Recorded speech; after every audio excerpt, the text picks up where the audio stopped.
Saya bersumpah bahwa saya sebagai ahli dalam perkara ini akan memberikan pendapat tentang soal-soal yang dikemukakan sesuai dengan pengetahuan dan keahlian saya dengan sebaik-baiknya. Bukan sebenar-benar kleru biasa supaya baiknya bukan sebenar-benar pantesan ini semua kleru.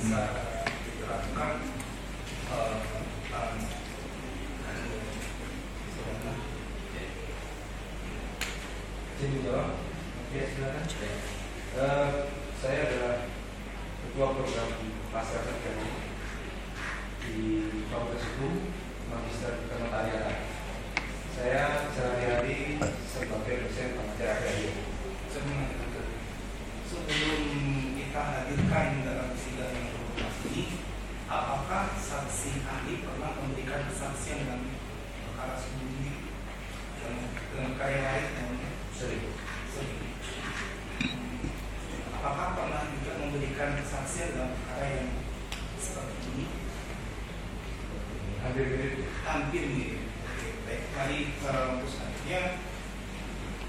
Tolong saudara saksi jelaskan tentang hak-hak apa dalam sistem hukum pertanahan nasional Indonesia.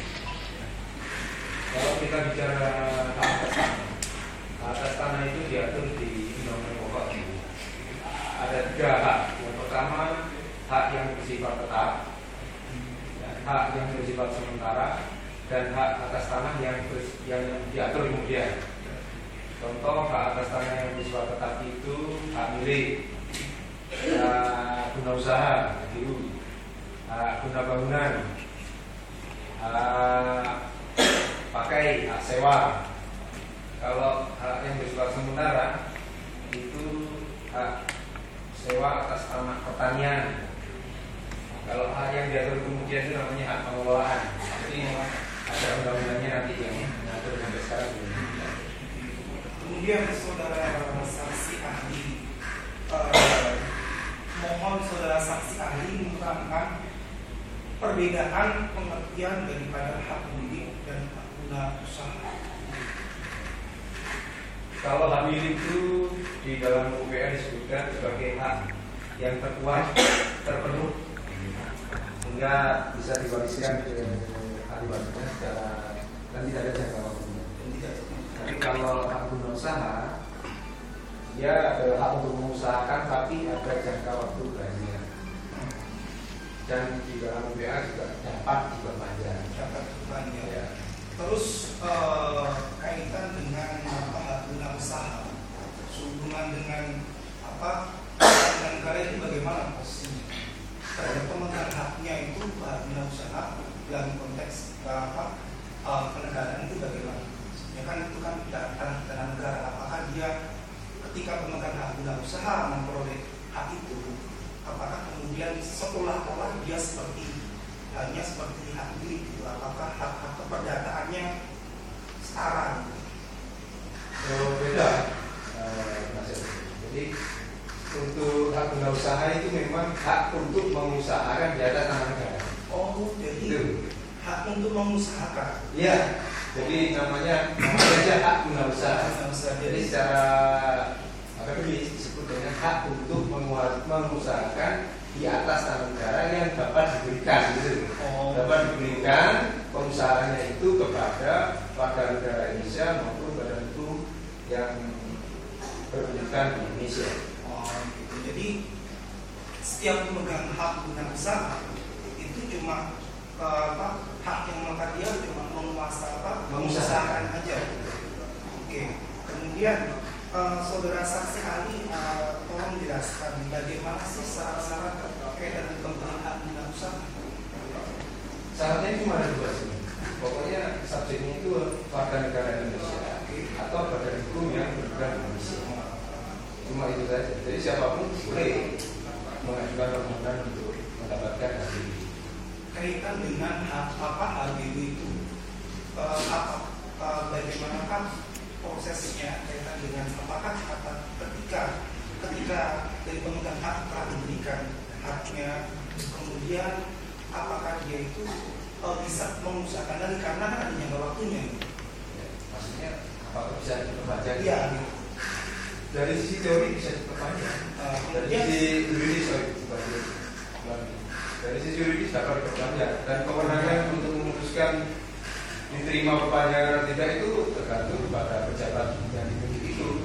Dalam hal ini menteri, jadi kepala BPN. Jadi ketika pemegang hak kemudian haknya udah habis ya, kemudian dia mengajukan perpanjangan, itu tidak secara mutlak bahwa itu dalam negara dalam diwakili dari BPN sesuai dengan jenjang itu wajib memberikan perpanjangan. Oh tidak, tidak, itu tergantung penyelidikan, penelitian dan perhatian dari kepala BPN itu. Apakah ini layak diteruskan atau tidak? Jadi, apakah ada alasan-alasan yang diatur secara hukum yang menjadi dasar daripada kepala BPN tidak memperpanjang atau dengan tanda kutip tidak mengabulkan daripada permohonan? Ya biasanya di dalam praktek maupun dalam aturan itu tidak diperpanjangnya itu karena tidak diusahakan dengan baik. Tidak diusahakan dengan baik. Misalnya ada beberapa bagian dari petak kaki itu tidak ditanami, dibiarkan kosong, itu ada pertimbangan seperti itu dan itu diatur di 40. Sahabat ahli kemudian dipanjangkan. Kapan sih seorang dalam ini dalam kependataan itu badan hukum sebagai subjek hukum itu dianggap dia itu memperoleh hak guna usaha?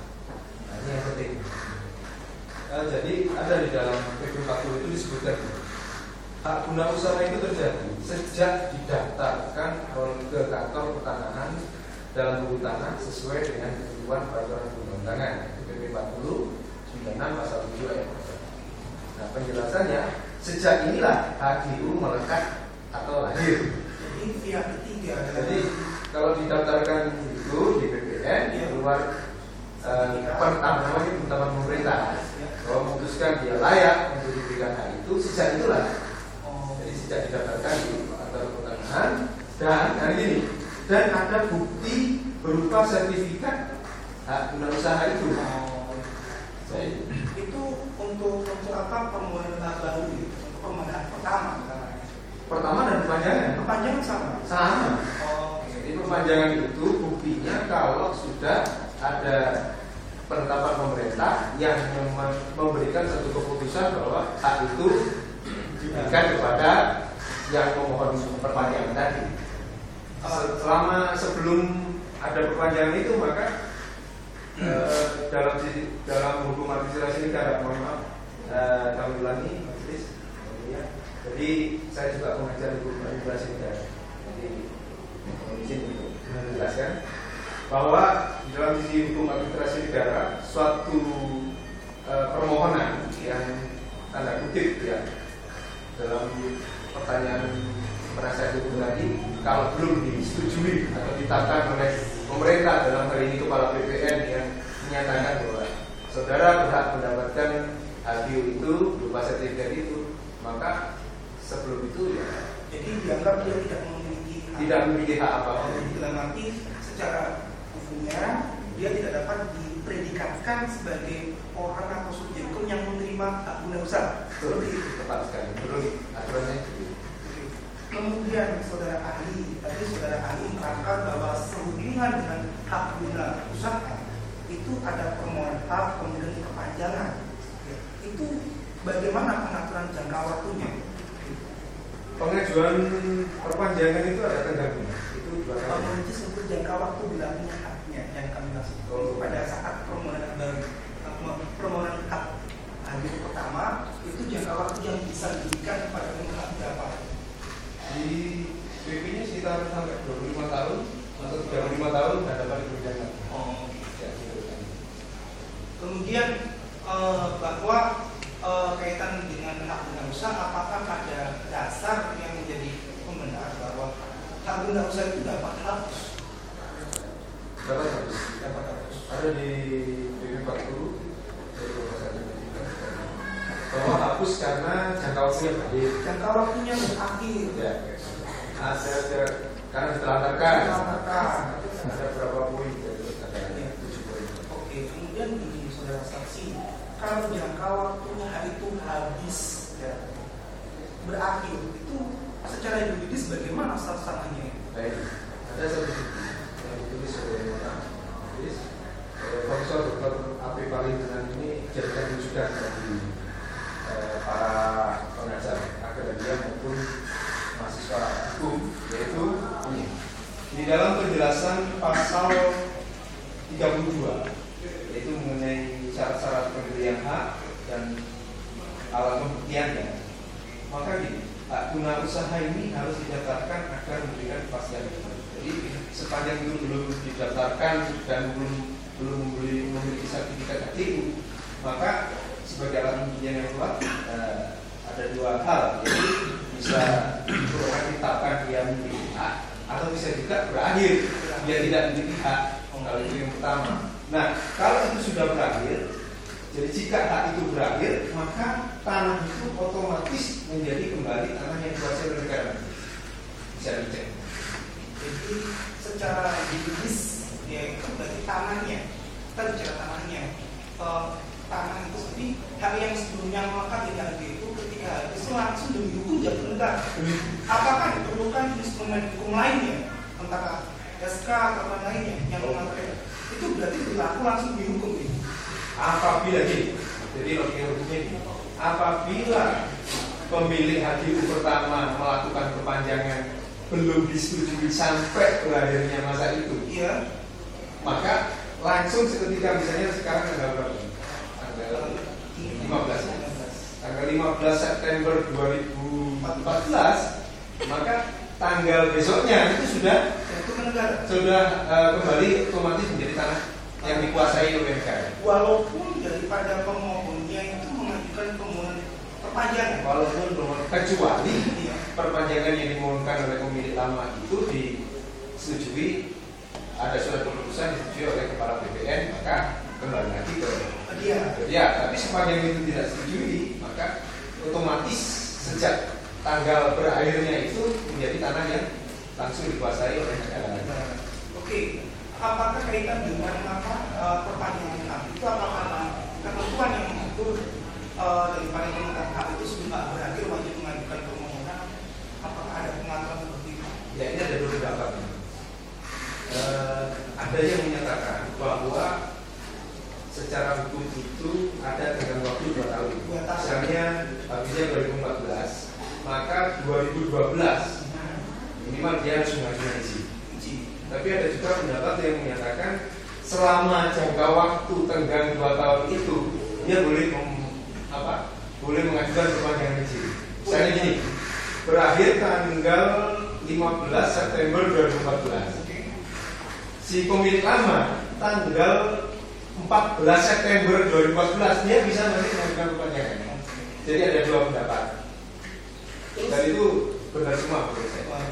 Kemudian apakah saudara saksi bisa menerangkan bahwa dalam permohonan perpanjangan itu dalam sistem hukum perkaraan dikenal dengan asas prioritas? Apakah pengertian dengan ada asas prioritas itu sendiri? Kemudian apakah asas dengan asas prioritas yang melekat pada bekas pemegang hak itu sendiri serta tadi bisa dijadikan dasar secara hukum sebagai bukti bahwa dia masih memiliki asas prioritas tidak dikenal, tidak dikenal. Asas macam ada asas governance, proporsionalitas, nasionalisme, dan macam-macam. Tadi asas prioritas itu tidak cuma di dalam praktek itu untuk menggampangkan itu.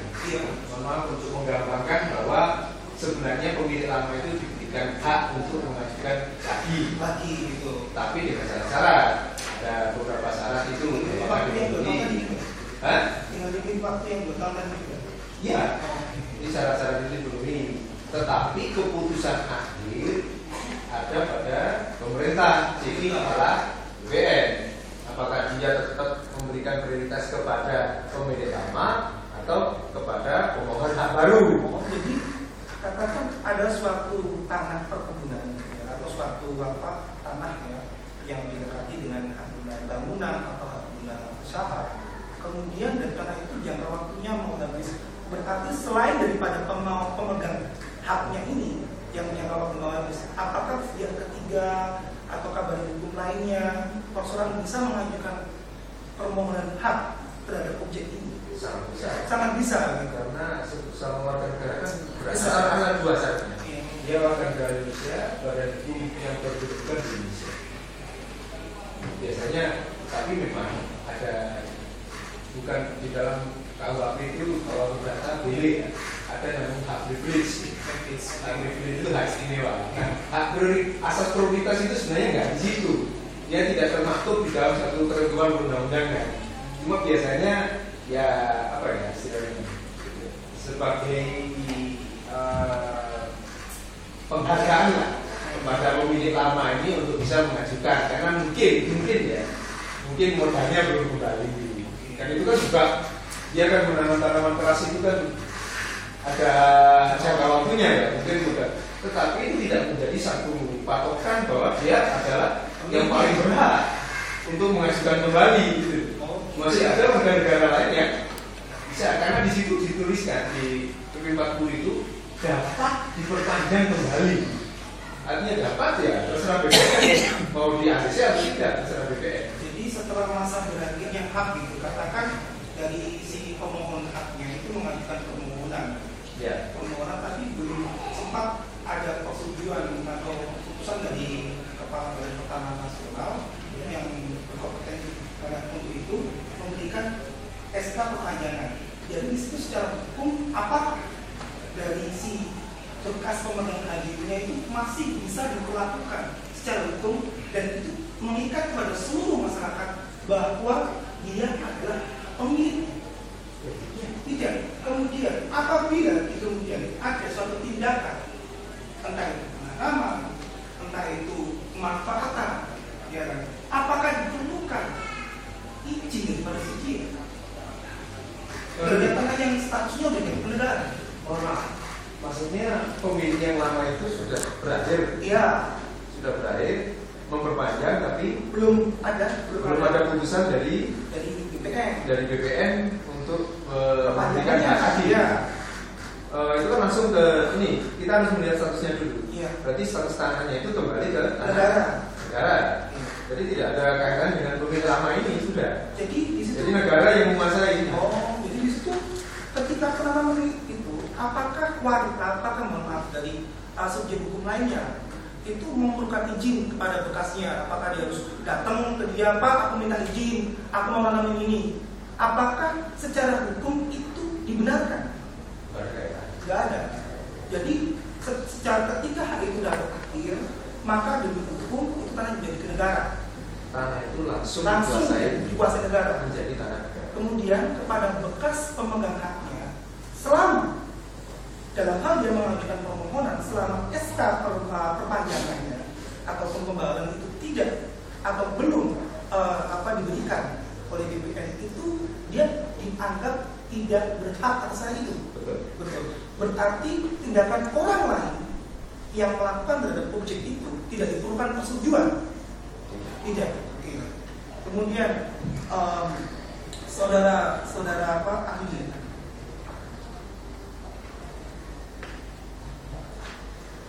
sebenarnya kaitan dengan kapan terjadinya, kapan seseorang dianggap sebagai pemegang haknya atau mendapat pemberian hak guna usaha dari pemerintah, itu apakah sejak dia memperoleh sertifikat nanti sertifikat dari BPN tentang hal itu, ataukah sejak dia memperoleh SK HGU? Jangan ke sertifikat. Jadi asas kondisi sertifikat itu ada berpihak. Sertifikat itu berlaku mulai tanggal sekian sampai tanggal berakhirnya.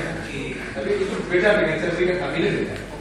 Kalau hamilir kan memang terkuat, terpenuh dan terus menerus itu ya, kalau nggak dijual ya tetap miliknya dia atau ahli waris.